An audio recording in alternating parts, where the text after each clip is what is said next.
side you come from.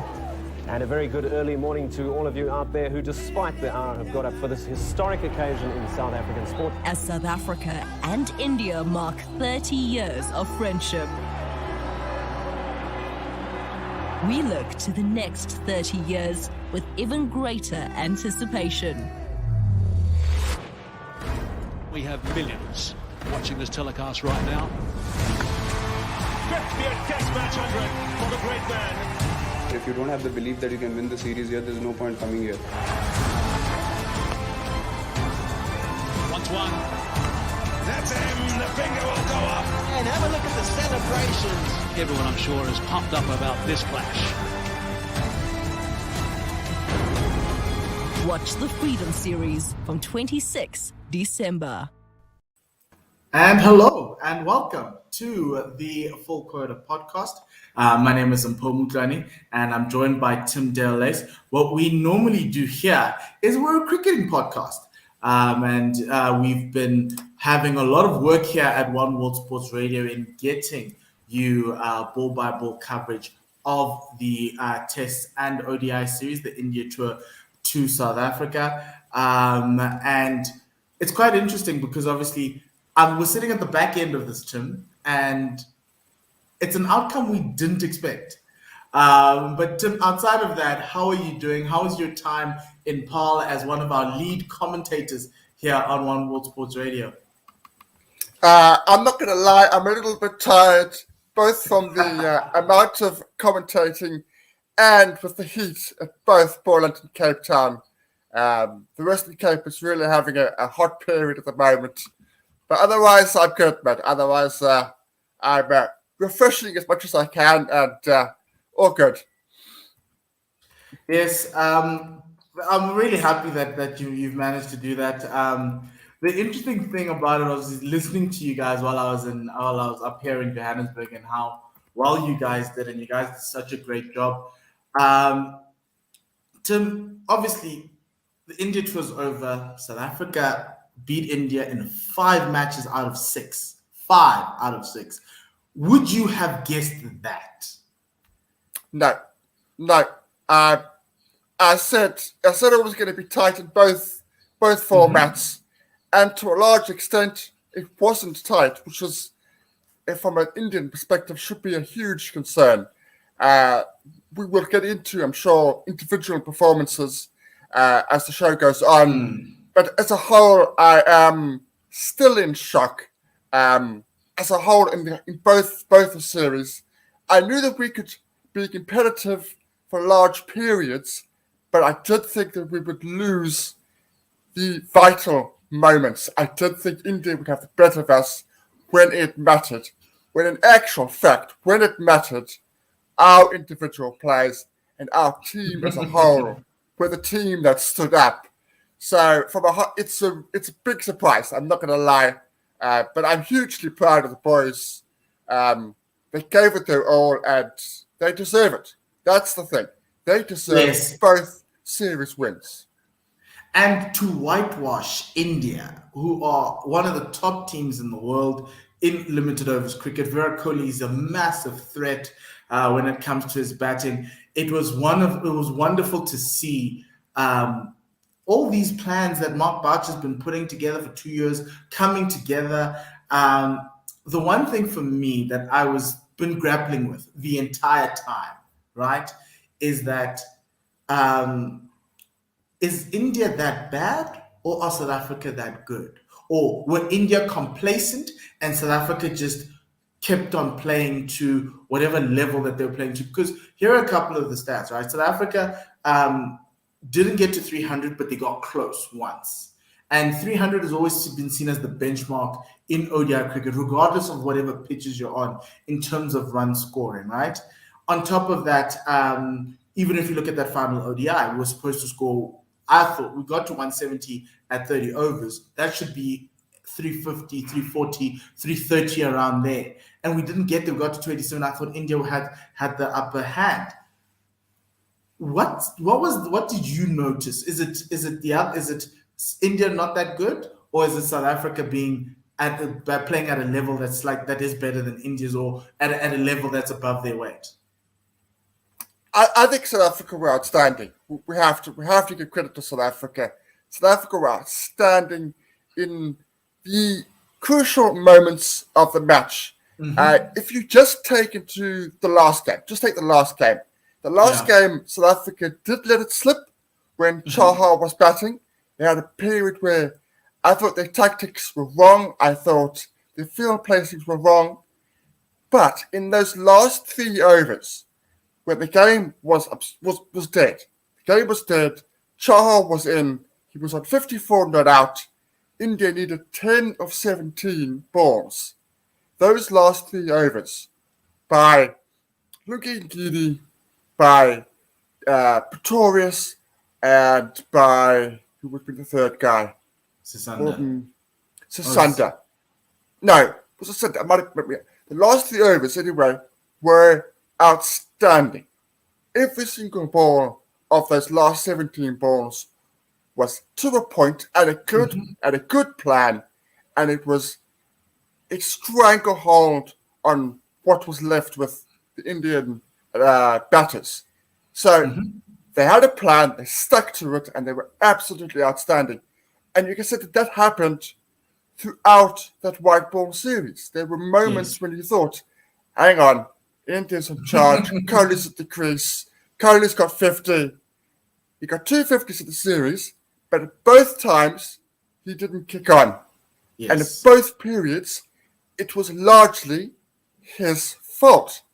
It was good bowling, but if you look at that pedal sweep that he played at Poland, he top edged in, another shot, an absolute nothing shot. Threw it too early, top edge, and it looped up in the air. And the duck that he got at Poland, where Maharaj was very clever, ball wide of the off stump, spinning away, ball on the off stump, straightening, and then the final ball going into the pads. Outstanding. Huge concerns from an Indian perspective for me. On yesterday morning when I arrived at Newlands, I particularly watched the Indian practice. Flat.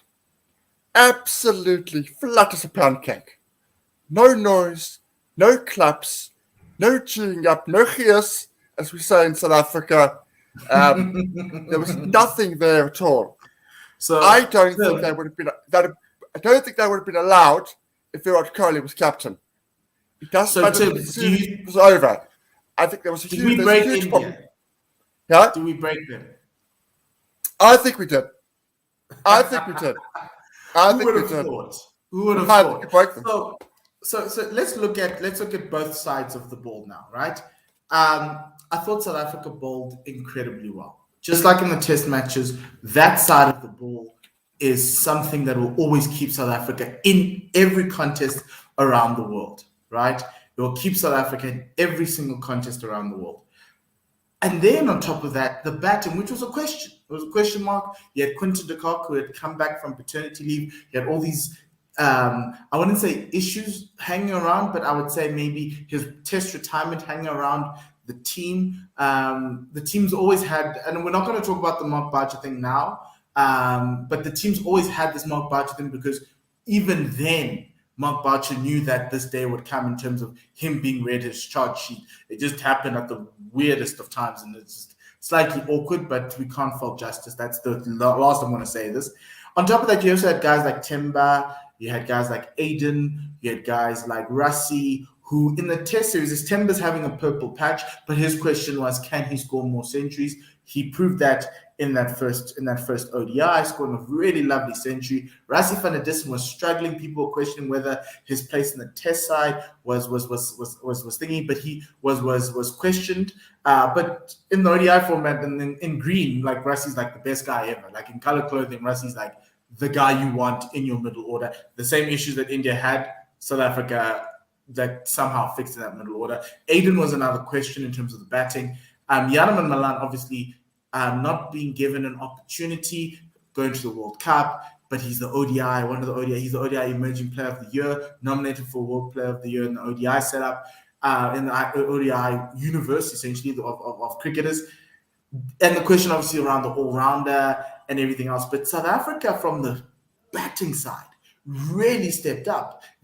Was this a Mpho, these guys are batting to their potential, and this is what we were expecting the entire time, or was it I'm truly surprised by how these guys ended up playing? I'm not surprised at how well they're playing. I am surprised at how high their averages are. Let's put it that way. I'm surprised they're as high as they are. So, just in that series, Rossi averaged 216. Okay? De Kock 76, Performer 51, Miller 41. So that's the top four, essentially. I know Miller bats a bit lower, but those are your four premier Miller guys, averaging 41 all is really nice. knocking it out of the park and all putting pressure on India. That's the point. All four of them are clicking, and that is huge for the Proteas. You expect one or two, but not all four in the same series. As you say, Rossi has just been a revelation of this format. He just gets it. Totally adores it. And he really, really... and the other thing is Quota de Kock. There were a lot of questions about Quota de Kock coming back. How would he be? Would he be focused, having had his first child? Boy, was he focused and was he determined. He was absolutely determined to make every innings he played in this series count. And boy, did it count. The 100 of that in yesterday was a special 100. I think there'll be a part of him that thinks, what, I could have made 170 on that pitch. Easy peasy. I could have made 170, 180. It was too easy for him. It was too easy for him at times. It was literally too easy. But boy, essentially, Tim, that's Quinton's. That has always been Quinton's criticism, is that I've watched him at school score big runs, like massive hundreds, triple centuries, double centuries, but obviously levels. There's levels to this thing, right? But at international level, the question's always been for Quinton. You're not pushing on to score the 176 Yanaman scored against Ireland. You're not pushing on to score 150 onwards to put teams like even 200. He's the one guy, him and Yanaman are probably the two guys who can score double centuries for South Africa at that position. And that's the key to South Africa killing teams. So the way in which South Africa batted in this series for me is something that they need to replicate. And this is what makes elite sportsmen and elite teams great. The ability to replicate a simple method to win a game. So it's not necessarily like, because like even in golf, you need to have a consistent shot. You can't have, you have to have a repeatable stroke, because you don't want to have different strokes because you're going to get different outcomes. And for me, what I saw this series, not the last game, because I kind of felt the last game they let it go at the end, right? But being able to build an innings and use Quinton and Yanaman to effectively break apart bowling attacks at the top, to put you in positions like 170 for 3, or hopefully it'll be like 170 for 2 with a little few more things. Yes, we understand Aiden's slightly off form, but to put you in those positions, because if you're 170 for 3 after 30 overs, you should be putting up big numbers, and they will learn how to do that. But I loved in Paul on the slower wickets, that 280 was worth a 300. Was it 290? Was worth a 300. So for me, I was really happy with the way they played. Timber was the anchor. Timber knew that if he's in early on, he tries and carries the team throughout the 50 overs. One of the top 3 needs to bat throughout the entire innings. And I think that's something that Yanaman and Quinton need to work on, because I know Timber has that ability to do that. But on the other end, Rossi did an incredible job, which is my question to you. With Aiden Markram's struggles, right? In this system, I think the plan that South Africa's wanting to play, wouldn't it be better? Because Aiden Markram's in the T20 team of the year, and he's had a great T20 series, wouldn't it be better to say to Aiden, at this point in time in your career, while you're busy struggling with your batting and you're learning how to figure out how to play and whatever it is and get your mojo back, we've seen it with the bowling because we've enjoyed his bowling, right? He gives you a couple of overs, he gets you wickets, even though I think in the longer format he shouldn't bowl, but hey, maybe there's time for him to do that. So for me, wouldn't you then say, Aiden, let's put you at 6, right? For the time being. I'm gonna put you at 6, and largely for this reason, and this reason alone. In those last 15 overs, I need you to go in there with a T20 mindset. I need you to take whatever we have on the board and make sure that we get to the target. And if we get over, it's bonus, it's great, because that's how great you are.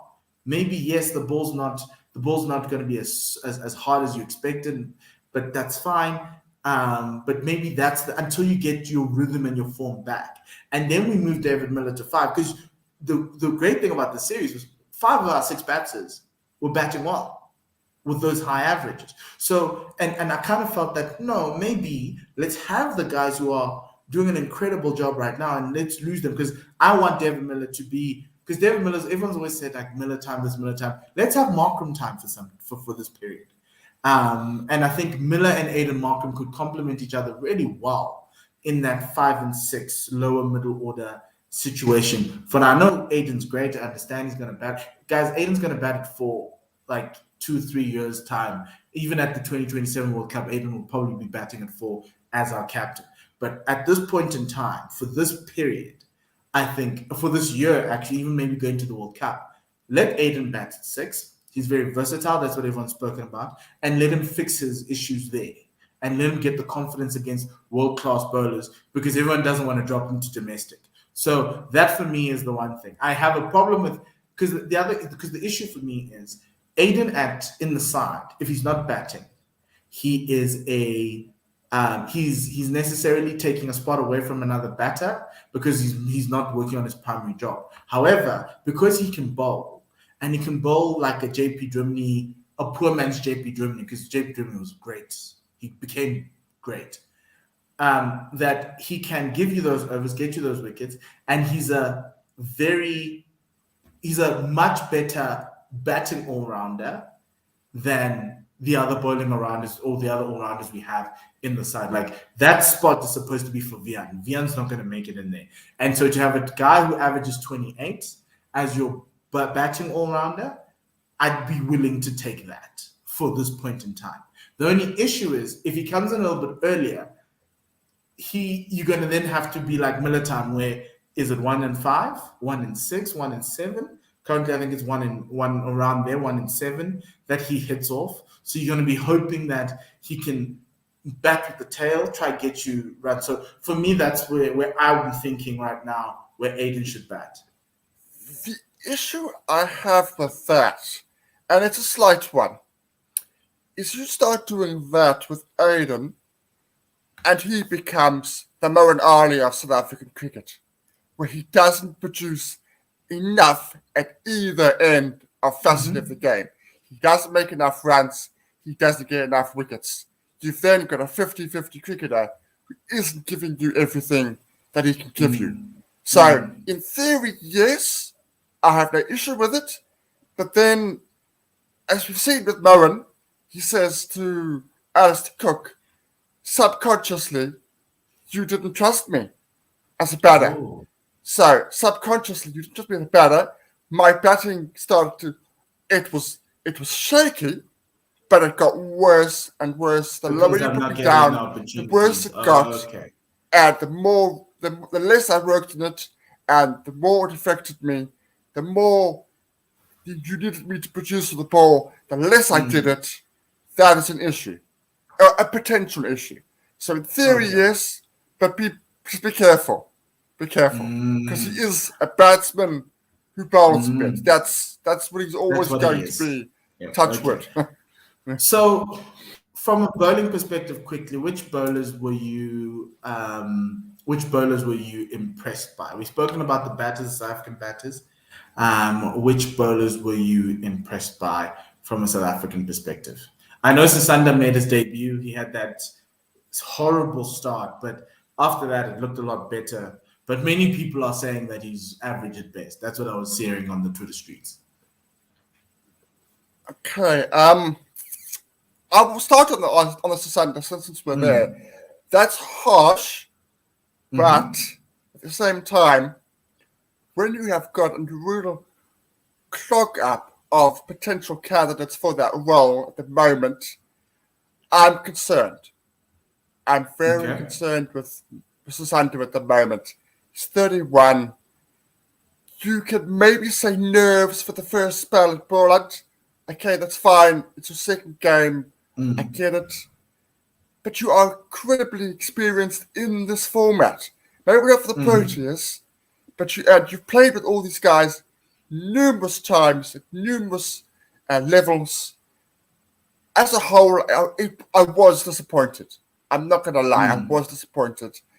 Too inconsistent, too many wides, too many no balls. And while I saw a couple of good Yorkers yesterday, it wasn't enough when that is his thing.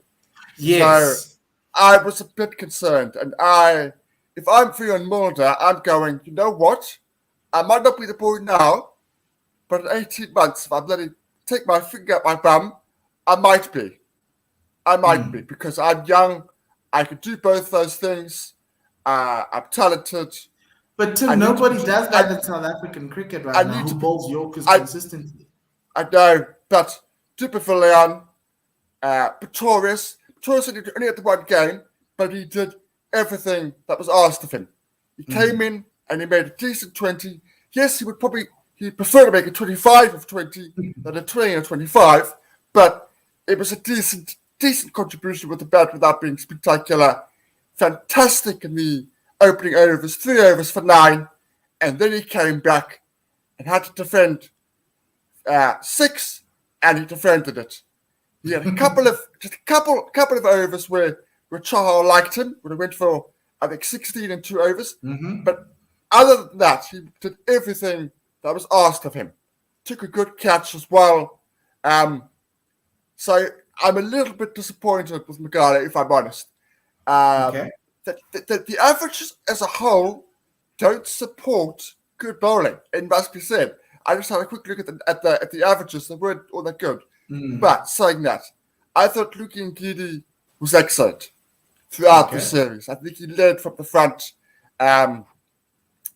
Without Nokia, without Rabada, he had to do that. He was basically our leader, and he basically did it.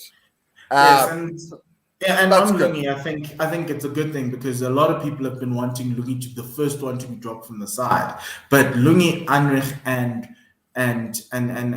Kate Gachiso give you a very good fast bowling trio in international cricket. Yes, Lungi may not get as many wickets as you'd like, but he does the job. And even if you look at that Test series, even look at this ODI series, Lungi was the guy who was the economical one, who held up an end while creating pressure for the other guys on the other end. So for me, that's the one thing with Lungi.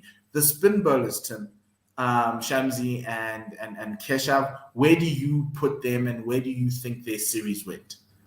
Well, Shamsi is outstanding. And he's a starter, constant starter. Yeah. So I thought he did well overall. I thought he had a good series. There were no times when it wasn't that India dominated. It was, I think it was the first game, where his first 4 overs went for plenty. And I thought, hang on, what's going on here? What's this? What is and this? Then the pie. But they're not batting particularly well, but you're bowling short and wide, giving them freebies. It didn't make sense. But from then, for the rest of the series was fantastic. Maharaj, this is an interesting one because we've got the Ada Mark from Well. This is an interesting one because I thought it was good, but it was fairly obvious that his primary role was 10 overs for 35. That is your role. Your role is not 3 for 50. We don't want that. We want 30. We want you to go for less than 40 in your 10 overs. That is your job. And he stuck to it. He didn't try anything fancy. He didn't do anything different. He didn't try any strange balls. He stuck to his game. He was very economical throughout the series. And the Indian batters, for some or other reason, did not try and hit him out of the attack. They tried to hit looking out of the attack, tried to do it to acquire, tried to do it victorious at different times. But at no time, at no stage of that series did they decide, you know what, this guy has only played 20-odd games, let's attack him. So from Indian perspective, I thought that was a little bit strange. But I thought he stuck to his game very, very well. So overall good, but yeah, Luki is the most impressive because, as you say, there were lots of people who were calling for his head. I wasn't in this format. I was perhaps at the test, and I prepared up for that. But he's an outstanding one-day bowler. Yes. Tim, I want to ask you, obviously, we've seen the standout performers, and we've spoken about how South Africa had the perfect series. Where does this team improve? Okay, that's an easy one.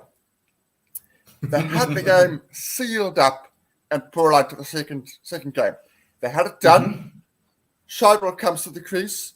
They needed something like 80 with 3 wickets in hand. It was and Bumrah. It was Bumrah and Shardwell, Taka. And I was in commentary, and I said, the game is done. The game is won. Finish the game off. Yes. And South Africa took the foot off the pedal. Visibly. Yes. They visibly took the foot off the pedal. They bowled a couple of Ks slower. They lost their lines. They lost their lengths. The first 15 runs to Shardwell Taka were gifts. They said to Taka, there we go. Just, smack us around, no problem. And he got to 50. His highest ODI score. Smacked us around all over the park. And we ended up winning by around about 30. That was a concern for me. Okay. Then, yesterday, 210 for 6. Again, same situation. Game is over. It's done. It's sealed. Series is won. South Africa is going to win 3-0. Happy days. In comes Tiptak Chahar, who's got a reputation in T20 cricket of hitting the ball. And he likes width. And what did South Africa do? They gave Tiptak Chahar width. Now, Luke Nkidi was fantastic throughout the series, but when they decided to bowl wide of the off stump, so 6-7 stump, full to a 5-4 field, why there were 4 fielders on the leg side to those bowling, and third man was up. So all it needed was a tap and it was 4. And what happened? A tap and a 4. And Shardwell Taka took full advantage. He took a situation from dead and buried to India cannot lose. 10 of 17, just needing singles. So both games, South Africa took the foot off the pedal. Right, okay, so no Rabada, no Nokia. So you can understand that to a point. So those guys would, in all likelihood, shut the game out. But it is still a concern for me going forward. That was it was glaringly throughout the series. They took the foot off the pedal and they just relaxed a little bit, and India took full tilt and very nearly won the series. And as Harshit says, so Lorenzo says fielding is the one we need to improve. Harshit says batting, big hitting at number 7 and 8 needs to improve. He's also skeptical of the backup seamers when the first choices aren't there. And this is Harshit. And they didn't try out Kyle in the last match in place of Rassie van der Dussen. That I can tell you, Harshit. Barcher sees Kyle as the backup keeper. So if Quinton's not playing, Kyle will play. Kyle's not going to play as a batter in the side. Unfortunate.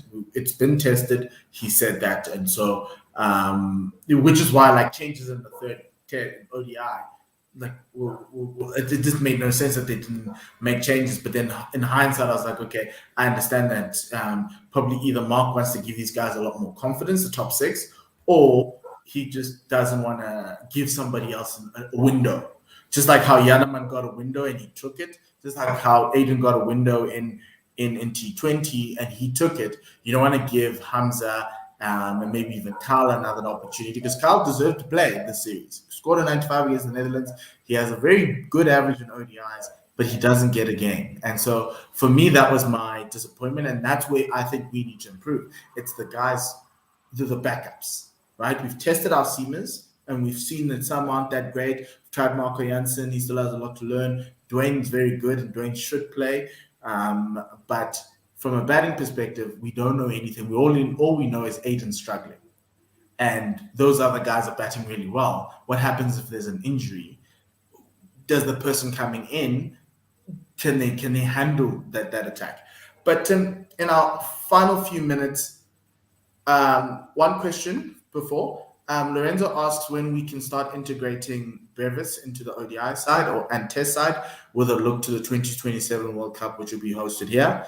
My answer is let's not give the kid anything. Patience, boys, patience. Let's not push the guy. No. Tim, he's signed up for the Titans. He must play for the Titans. He must score runs for the Titans. And for about 2 or 3 seasons, he's 18, he must score lots of runs for the Titans. So when he comes in, he at least understands that he can play at this level. I don't want to bring in a 20-year-old Daryl Brevis who's only played like half a season of 50-over cricket, and then he starts failing, and then he doesn't know. He starts questioning whether he's good or not. So at this point in time, leave him at the Titans under Mandla Mashimbe. He needs to score runs. He needs to dominate. He needs to be the bully that I call Aiden Markram. He needs to be that. If he can do that, he'll walk right into the team when he's ready. We've seen it with Vian Mulder. He's not ready. And so you don't want to do that. Marco Janssen's bowling is helping him out to get into the side. And I think bowling is a lot easier for you to bring somebody else into the side. Finally, before we go, India. Where to from here for India? My goodness me. A different captain, without a doubt. It's Rohit Sharma. Rohit Sharma will be captain. That we know. So Rohit, when he comes back, has to be captain. And team selection. It's a very strange team selection in this ODI series. They probably got it just about right for the third ODI. Although I would try to find a way to get Charlotte Tarka and Deepak Chahar in the 11 if I could. Bowling's not that good though, from a limited overs perspective. Yeah. Maybe you could. It's the same. It's the same conundrum that we have with South Africa. You know, Andile and Dwayne aren't the best batters, right? And they are better bowlers, and so they work. But from a batting perspective, that's where our weakness lies, in that lower middle order, because you don't know whether it's going to be the day that Andile or Dwayne hits out and scores big. So I think with India, that's where they find themselves as well. But on the other side, it's the middle order that's a problem. It's a huge concern. The guys that we saw, I had seen people like Venkatesh Iyer before. I will say that. I didn't see anything there that said this boy's got talent and should be there for the long run. Early doors, of course, but I think miss a Hardik Pandya. They need to find a way to get Pandya fit and playing consistently. But also finally for me, I'd be hugely concerned if I was India on Black Pant. Fantastic batsman, got his highest score at Borland in ODI cricket. His keeping was a huge concern. Missed stumpings, missed catches, and the keeper was then responsible for balls bouncing from legitimate edges short of the slips. I thought his keeping in this one-day series was very suspect. Very suspect. Yeah, they need to sort that out, because obviously they've got Ishan Kishan who's there as well. I don't know where they are from a Gloveman perspective in terms of the two of them, but it was cringeworthy watching Pant go through South Africa in general. Yes, he scored that 100 at Newlands, and that was like his high. But outside of that high, there were some very horrible lows and some really horrible play. So he'll come out of this series not knowing where his position stands, even from a test perspective, as well as an ODI perspective. The 100 at Newlands helps, but from a Gloveman perspective, he didn't have a great series. And then in the ODIs, you're sitting there going, oh no, this is horrible. And his batting as well, the reckless nature of his batting really bothers me. We understand he can change the game, but he needs to take a leaf out of Virat. Virat understands momentum, understands when to attack and when not to. You can't just go out and attack all the time. And I think for me, that's something he needs to learn. He's 24 years old. He can grow in with the side. And I think they like him as a player because he has the potential, but he doesn't understand how to outwork it in a series or in a match and read the match situation. But it's something that he'll grow into. So I'm okay with them keeping him there. It's just a question of if Ishan Kishan can give them what they need going to the 2023 World Cup, then it's good. I kind of, for me, Tim, and this is where we're going to end it. I found India mentally something was off. I don't know if there's internal squabbles. I don't know if there's anything else inside there that's causing them issues, or maybe if it's the ghost of Virat, the captain, or if KL Rahul was never ready to be captain, but he knew coming in to this tour that he'd be captain of the ODI side. Something's off. And it's just really sad that it's happening at the beginning of Rahul Dravid's tenure instead of like somewhere in the middle. And I kind of feel like Virat had to kind of at least go to the next World Cup as captain of the limited oversize. Maybe we can let go of T20 because that's like hit and giggle. But ODI, with a World Cup at home in India, you kind of need Virat to be there until 2023 to kind of continue and make sure that even though that, you know, we've got a new coach and everything else, to give Rahul Dravid time. But I don't know what's going on with the BCCI and Virat Kohli. Lots of drama there. So that's essentially what it is. Tim, do you have any final words? No, I think we've covered just about everything. That's a good point that you added there about the squabbles. I think that they need to get that right, because the talent is there. They just got to make sure the talent comes through. The talent is undoubtedly there.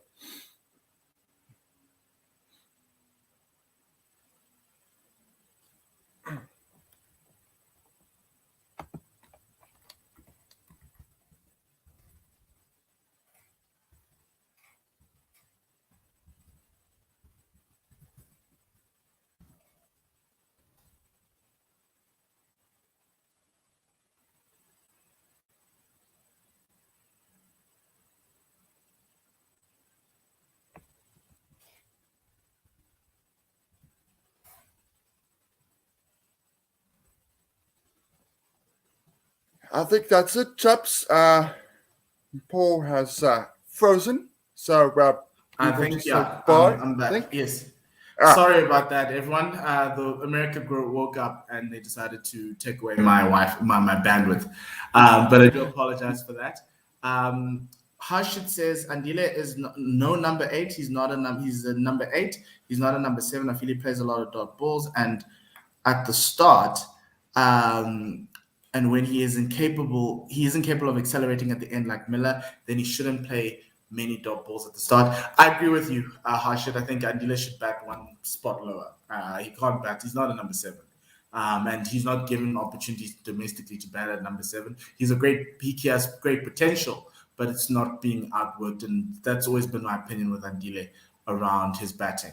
But Tim, thank you very much. I do apologize for the up and down and the run around. But it was a great series. We really did enjoy it. We'll be back again with the regular scheduled programming, which is our interviews. And then outside of that, we've got like the Bangladesh series. We've got the women's ODIs leading up to the Women's World Cup. So we'll be talking all about that and Mark Barcher's thing. We'll talk about that when the outcome happens, and we'll talk about what we thought, how it went, and everything else. But for myself, Mpho and Tim Deles, thank you very much. Goodbye, good night, and lesale kakahiso.